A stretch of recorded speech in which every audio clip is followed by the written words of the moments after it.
कोई कचौड़ी बेचता है, कोई पकौड़ी बेचता है, तो ये बेरोजगारी है या रोजगार है, इसके बारे में जानते हैं। क्षेत्र के दो भाग होते हैं, सरकारी सेवा एवं गैर सरकारी सेवा, और कुछ इस तरीके से इसके उदाहरण हैं। श्रीलंका तो पूरा लुटिया लूट हो गया है, श्रीलंका खत्म हो गया। 10 से 20 साल में आप लोग देखेंगे कि पैसा कुछ महज लोगों के पास बच जाएगा जो। तो चलिए अब बात करते हैं औद्योगिक क्षेत्र, इंडस्ट्रियल सेक्टर। इंडस्ट्रियल सेक्टर में कौन कौन से क्षेत्र आते हैं उसके बारे में बात करते हैं। रोड हो 5 का तो 10 लगा दिया, 10 हो तो 20 लगा दिया, 20 हो तो 30 लगा दिया, कुछ इस तरीके से। तो चलिए अब बात करते हैं कि बेरोजगारी किसे कहते हैं। आखिर हर समय बेरोजगारी का नारा हर जगह जहां पे देख लो, ट्रेन जाम, बस जाम, ये जाम, वो जाम, आगजनी से जीवन जीने के लिए 3 चीजों की आवश्यकता होती है, रोटी, कपड़ा और मकान। ये कि किस तरीके से हमारे देश को उच्चतम स्थान पर ले जाया जा सकता है।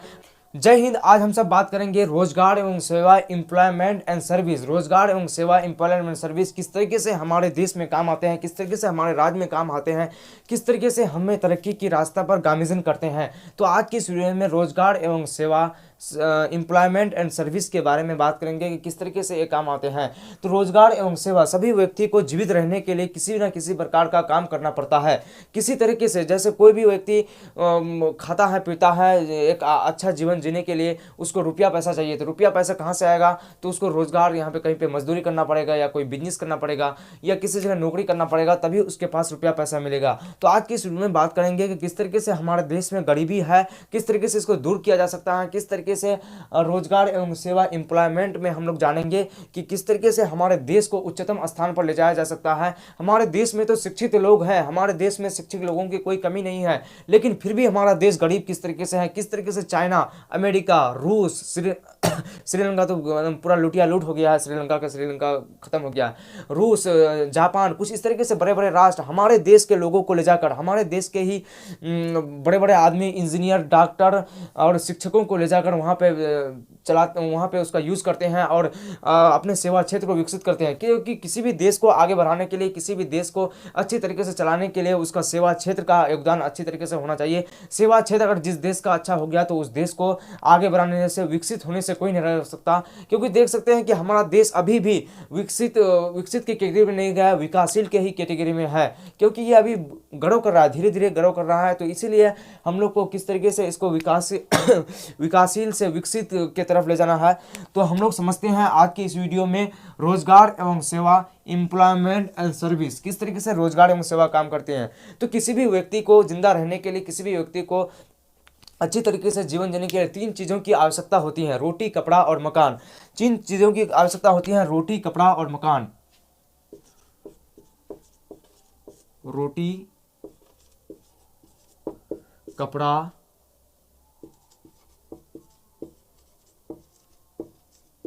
रोटी, कपड़ा और मकान, 3 चीज़ों की आवश्यकता होती है। इसके अलावा और भी 2 चीज़ है जिससे लोग मतलब सेवा क्षेत्र के प्रयोग कर सकेंगे, सेवा क्षेत्र के कैटेगरी में आ सकेंगे। वो है शिक्षा, स्वास्थ्य। देश के हर नागरिक को मिल जाए, ये 5 चीज़ अगर हर रहने वाले देश के नागरिक को मिल जाए, अपने आप वो तरक्की करने लगा देश। रोटी, कपड़ा, मकान और स्वस्थ शिक्षा, ये तीनों चीज़ अगर जिस देश के नागरिक को मिल जाएगा वो एकदम पूरा एकदम तरक्की करने लगेगा। तो चलिए अब बात करते हैं कि बेरोजगारी किसे कहते हैं। आखिर हर समय बेरोजगारी का नारा हर जगह जहां पे देख लो, ट्रेन जाम, बस जाम, ये जाम, वो जाम, आगजनी होते रहता है। हर समय बेरोजगारी के नारे लगते रहते हैं। तो ये क्या बेरोजगारी एक्चुअली में है हमारे देश में? बेरोजगारी के नारे हर समय लगाए जाते हैं। तो इसके बारे में बात करते हैं कि बेरोजगारी किसे कहते हैं और बेरोजगारी किसे नहीं कहते हैं। तो चलिए सबसे पहले बात करते हैं कि बेरोजगारी किसे कहते हैं। जब लोगों के पास योग्यता हो, उसके पास पढ़ाई की डिग्री हो, उसके पास स्किल्स हो, उसके बाद सब कुछ मौजूद हो, लेकिन फिर भी उसे नौकरी ना दिया जाए, फिर भी उसे किसी भी काम में शामिल ना किया जाए, उसको मतलब किसी भी काम के लिए सरकार अप्रोच ना करे, तो ये क्या हुआ? बेरोजगारी हुआ। लेकिन कोई किसी व्यक्ति के पास ये सब मुहैया हो, लेकिन उसे सरकार अप्रोच करता है, उसे सरकार कहता है कि आप यहाँ पे आ सकते हो और यहाँ पे रोजगार कर सकते हो, लेकिन यहाँ पे अगर वो आदमी रोजगार नहीं करता है, दारू के पीछे मस्त, भांग के पीछे मस्त और किसी के पीछे मस्त, तो बेरोजगारी नहीं हुआ, वो तो मस्ती के चक्कर में है, इसलिए वो बेरोजगार की गिनती में नहीं आएगा। तो ऐसा अगर है हमारे देश में तो बेरोजगारी है, ऐसा अगर नहीं है तो हमारे देश में बेरोजगारी नहीं है। तो ये आप लोग सब समझ गए होंगे कि हमारे देश में बेरोजगारी है या नहीं है। लेकिन कोई कचौड़ी बेचता है, कोई पकौड़ी बेचता है, तो ये बेरोजगारी है या रोजगार है, इसके बारे में जानते हैं। तो कोई अगर पकौड़ी बेचता है, कोई अगर पकौड़ी बेचता है तो ये क्या है, रोजगार है या क्या है। तो अगर कोई पकौड़ी बेचता है तो उससे ज़्यादा उसको आमदनी होने वाला नहीं है।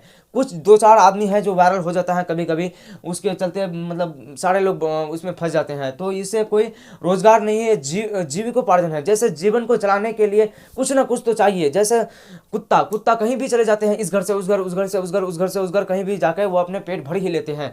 तो इसी तरीके से मनुष्य को जीवित रहने के लिए किसी न किसी प्रकार की तो चीज़ की आवश्यकता होती है। जैसे अगर मनुष्य मतलब बिना खाए तो कोई रह नहीं सकता, तो वो अपने जीवन को चलाने के लिए कुछ चाय बेच लेता है, पकौड़ी बेच लेता है, कुछ की कर लेता है। लेकिन ये रोजगार के कैटेगरी नहीं आते हैं, पकौड़ी बेचना रोजगार के कैटेगरी में नहीं आता है। तो चलिए अब बात करते हैं आर्थिक विकास का क्षेत्र।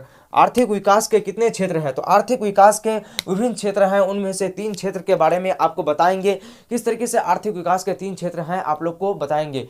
तो चलिए आगे बढ़ते हैं, किस तरीके से हैं तो ठीक से आप लोग समझिएगा, तभी आप लोग को समझ में आएगा कि आर्थिक विकास के कौन कौन क्षेत्र हैं। तो आर्थिक विकास के 3 क्षेत्र हैं, आर्थिक विकास के 3 क्षेत्र हैं। तो सबसे पहला पॉइंट कुछ इस तरीके से आता है आर्थिक विकास के क्षेत्र, कृषि क्षेत्र, एग्रीकल्चर सेक्टर। पहला होता है कृषि क्षेत्र यानी एग्रीकल्चर सेक्टर, मतलब खेती बाड़ी जो हम लोग करते हैं गांव देहात में, उसी को कहते हैं कृषि क्षेत्र, एग्रीकल्चर सेक्टर। सही से आप लोग समझिए, नहीं तो फिर आप लोग वीडियो को स्किप करके देख लीजिएगा, कुछ नहीं होगा। तो आप लोग सही से समझिए। तो कृषि क्षेत्र, एग्रीकल्चर सेक्टर कुछ इस तरह। भारत एक कृषि प्रधान देश है। यहाँ के 67% लोग कृषि यानी खेती से रिलेटेड काम करते हैं।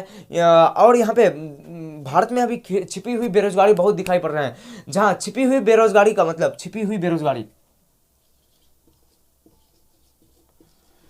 हुई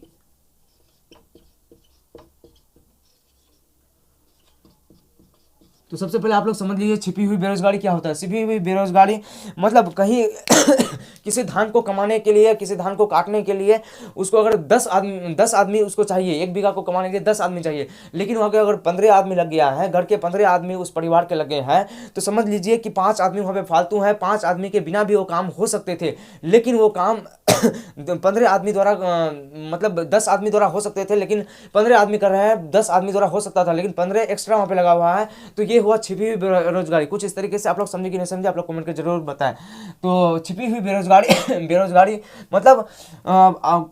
मतलब अधिक से अधिक लोग लगा देना। जहाँ जरूरत हो 5 का तो 10 लगा दिया, 10 हो तो 20 लगा दिया, 20 हो तो 30 लगा दिया, कुछ इस तरीके से। तो छिपी हुई बेरोजगारी भारतीय कृषि में बहुत पाई जाती है। इसलिए यहाँ के 67% लोग जनसंख्या कृषि पर बोझ बना हुआ है, कृषि पर बोझ बना हुआ है। तो अगर हम लोग कृषि पर बोझ बनना नहीं चाहे तो हमें सेवा क्षेत्र को आगे बढ़ाना होगा, तब हम लोग कृषि क्षेत्र पर बोझ नहीं बनेंगे। इससे हमारे देश में। तो चलिए अब बात करते हैं औद्योगिक क्षेत्र, इंडस्ट्रियल सेक्टर। इंडस्ट्रियल सेक्टर में कौन कौन से क्षेत्र आते हैं उसके बारे में बात करते हैं। तो कोलकाता, मुंबई, पटना जैसे बड़े बड़े शहर आप लोग देख सकते हैं कि ये इंडस्ट्रियल सेक्टर के क्षेत्र में आते हैं। और यहाँ पे मतलब अधिक से अधिक फैक्ट्रियाँ लगाए जाते हैं, अधिक से अधिक कल कारखाने होते हैं, जिससे यहाँ पे लोगों को रोजगार मिलती है। तो रोजगार का दूसरा क्षेत्र उद्योग क्षेत्र कहलाता है। रोजगार का दूसरा क्षेत्र उद्योग क्षेत्र यानी इंडस्ट्रियल सेक्टर कहलाता है, रोजगार का दूसरा क्षेत्र। तो चलिए अब बात करते हैं सेवा क्षेत्र, सर्विस सेक्टर। सेवा क्षेत्र, सर्विस सेक्टर। सेवा क्षेत्र यानी सर्विस सेक्टर दोनों क्षेत्र को सहायता प्रदान करता है। कृषि क्षेत्र खेती से रिलेटेड और औद्योगिक क्षेत्र उत्पाद से रिलेटेड, ये दोनों को सहायता प्रदान करता है। इनको ऋण देने के लिए, इनको एम्प्लॉयज़ देने के लिए, इनको अलग अलग प्रकार से सहायता करने के लिए, कोऑपरेट करने के लिए ये सहायता प्रदान करता है। तो आर्थिक उदारीकरण एवं वैश्वीकरण के कारण सेवा क्षेत्र में अभूतपूर्व प्रगति देखने को मिलती है। अभूतपूर्व मतलब बहुत प्रगति देखने को मिलती है। यहाँ पे आप लोग को एक रोचक जानकारी बता देते हैं। उदारीकरण एवं वैश्वीकरण, उदारीकरण एवं वैश्वीकरण के कारण आप लोग देखेंगे कि 10 से 20 साल में आप लोग देखेंगे कि पैसा कुछ महज लोगों के पास बच जाएगा जो उदारीकरण एवं नीतिकरण के रास्ते पर चलेंगे। बहुत से कम लोग जो गरीबी है वो गरीबी रह जाएंगे। आप लोग को पिछले क्लास में बताए थे कि गरीबी क्यों रह जाता है, क्योंकि वो गरीब है, इसलिए उसके पास पढ़ने के लिए पैसा होता है, न खाने के लिए अनाज होता है, ना कुछ। तो जिंदगी इस ये पीढ़ी से वो पीढ़ी, वो पीढ़ी से वो पीढ़ी, वो लगातार गरीबी रह जाता है। तो इस तरीके से ये अगर चलता रहा तो इससे काफ़ी लोग मतलब गरीबी मतलब काफ़ी कुछ महज लोगों के पास पैसा बच जाएगा। इससे एकदम पूरे पूंजीपति के पास पैसा बच जाएगा और आम लोगों के पास ठल्लू रह जाएगा, कुछ नहीं रहेगा।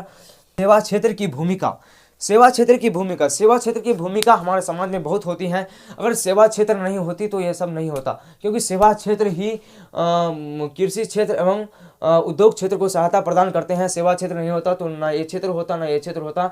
क्योंकि अभी तो भारत को जाने में बहुत देर है, लेकिन अभी प्रेजेंट में क्या खाओगे ये तो आप लोग को जरूरी है, क्योंकि ऐसे तो होगा नहीं। एकदम बड़ा बड़ा ख्वाब दिख लोगे ताजमहल का, ये का वो का, तो होगा नहीं। तो हम लोग को धीरे धीरे बड़ा होना है, तभी भारत को विकासशील से विकसित की ओर ले जाया जा सकता है।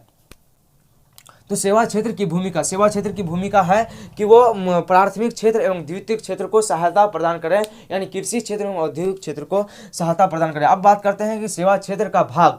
सेवा क्षेत्र के दो भाग होते हैं, सेवा क्षेत्र के दो भाग होते हैं। उससे पहले आप लोग इसको स्क्रीनशॉट मार लीजिए। तो चलिए अब बात करते हैं, सेवा क्षेत्र के दो भाग होते हैं। तो सेवा क्षेत्र के दो भाग कौन कौन से हैं उसके बारे में जानकारी हासिल कर लेते हैं। तो सेवा क्षेत्र के दो भाग होते हैं। तो चलिए अब बात करते हैं सरकारी सेवा क्षेत्र एवं गैर सरकारी सेवा क्षेत्र। सेवा क्षेत्र के दो प्रकार होते हैं, सेवा क्षेत्र के दो प्रकार भाग होते हैं, सरकारी सेवा क्षेत्र एवं गैर सरकारी सेवा क्षेत्र। तो सरकारी सेवा क्षेत्र किसे कहते हैं? सरकारी सेवा क्षेत्र उस क्षेत्र को कहते हैं जब सरकार किसी आदमी को अप्रोच करता है, किसी आदमी को नौकरी के लिए लेता है और उससे कोई काम लेता है और उसके बदले उसे वेतन देता है, तो इसे सरकारी सेवा क्षेत्र कहते हैं। तो सरकारी सेवा क्षेत्र में कुछ इस तरीके से काम आते हैं: सैन्य सेवा, रेल सेवा, वायुयान सेवा, स्वास्थ्य सेवा, वित्त सेवा, शिक्षा सेवा, बस सेवा, कृषि सेवा, अभियंत्र सेवा, बैंकिंग सेवा। कुछ इस तरीके से सरकारी सेवा क्षेत्र आते हैं। अब बात करते हैं गैर सरकारी सेवा क्षेत्र। गैर सरकारी सेवा क्षेत्र में भी कई प्रकार होते हैं। गैर सरकारी सेवा क्षेत्र जब कोई निजी व्यक्ति कोई कंपनी खोलता है, उस कंपनी में किसी आदमी को रखता है और उसके रखने के बाद उसको कुछ वेतन देता है, पैसा देता है, तो उसे ही गैर सरकारी सेवा क्षेत्र कहते हैं। जैसे बैंकिंग सेवा, दूरसंचार सेवा, यातायात सेवा, स्वास्थ्य सेवा, स्वरोजगार सेवा, अन्य सेवा। जैसे आप लोग देखते हैं कि ये इसके अलावा भी बहुत सारे सेवा है और इसमें देखेंगे कि बहुत सारे इसमें मैच करेंगे। जैसे यहाँ पे देख सकते हैं कि बैंकिंग सेवा इसमें भी और इसमें भी। तो कुछ सेवा ऐसे होते हैं जो एक व्यक्ति द्वारा नहीं चलाया जा सकता, जैसे कुछ व्यक्ति द्वारा एनजीओ द्वारा चलाया जाता है। जैसे आप देख सकते हैं कि शिक्षा के छोटे छोटे माध्यम, कहीं 10 बच्चे 20 बच्चे को अलग अलग तरीके से पढ़ाया जाता है। आप लोग गाँव में अलग अलग जगह देखे हैं, समझे कि नहीं समझे? आप लोग कमेंट करके जरूर बताइएगा। तो कुछ इस तरीके से सेवा आते हैं जो मतलब दोनों जगह होता है, यहाँ पे भी होता है वहाँ पे भी होता है, तो उसे एनजीओ द्वारा चलाया जाता है और इसमें भी सरकार का हस्तक्षेप होता है, तभी ये अच्छी तरीके से काम करना पड़ता है।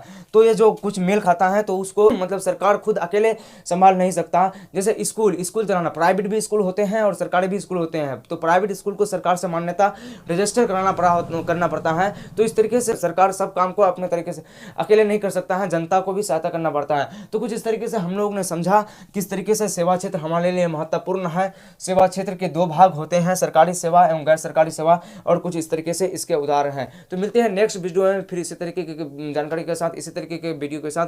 Thanks for watching. जय हिंद। इसके आप स्क्रीनशॉट ले सकते हैं।